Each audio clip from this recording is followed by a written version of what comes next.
Up in just a few minutes, but right now we're sending you out to Barclays in Brooklyn. Mark Jones leads the coverage. Jonesy. Welcome everyone to Barclays Center on the side of the old rail yards here in Brooklyn.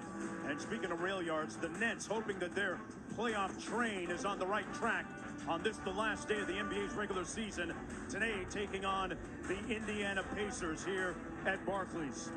Welcome to NBA Courtside, presented by DoorDash. Kevin Durant, one of the most voracious, implacable scorers in the league, looking forward to what lies ahead. As for Kyrie Irving, his running mate, hasn't played many games here this year at home, but still looking very comfortable. Let's take a little inventory in the Eastern Conference. Brooklyn with a win today or a Cleveland loss is guaranteed of 7th in the East. Miami, meanwhile, will have home court throughout the playoffs in the Eastern Conference. Milwaukee gets number 2 with a win today or a Boston loss. A lot to digest there, Coach. A lot to digest. I'm going to leave that to you.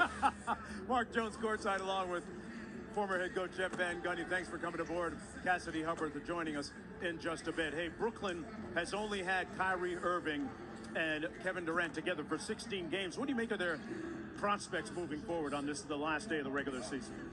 Well, I think they are a dangerous team. I just don't think they're a championship level team right now. I think they have too many injuries to speak about them being in that upper level.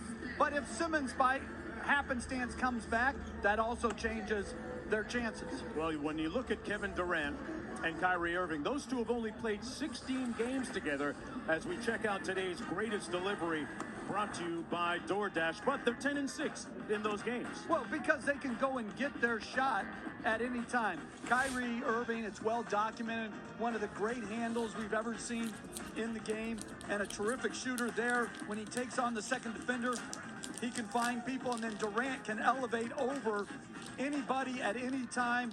And as a 7-footer, he's got point guard type skills. The problem is not those two guys or that they haven't played enough together. Their skill level will bring them into games. But do they have enough around them to win series? Look at the pertinent numbers on those two guys. And for more, let's go to Cassidy. Yeah, Mark, look, the play-in was not the goal heading into the season, but Kyrie Irving says he feels good about the position they're in, given, quote, the complications that they've had this year. But he also says that he feels like the play-in has created a little bit more pressure for this team and this situation. And he's never been in a situation like this late in the season, saying usually he's just trying to fine-tune his game, get some rest, not playing 40 minutes plus a game. But at this point, he said every game that we play, we feel like it's a must-win.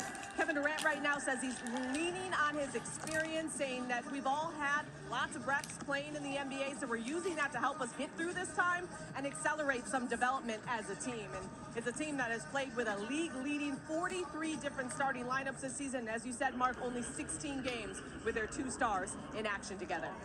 KD looking a little laid back, coming off a 36-point game and a win against Cleveland a couple of nights ago. Let's flip the page and talk about the Indiana Pacers. Coach, they've lost 9 consecutive games, but let's be honest here, it's about next year for them. And when you speak of their future, Tyrese Halliburton is a great piece to have in the equation. Yeah, injury and illness wrecked Indiana's chances this year.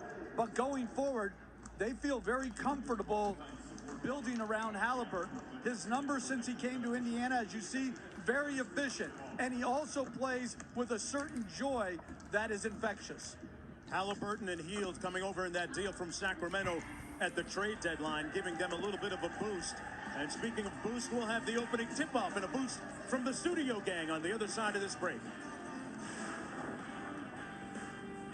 NBA Courtside on ESPN is presented by DoorDash, the official on-demand delivery platform of the NBA.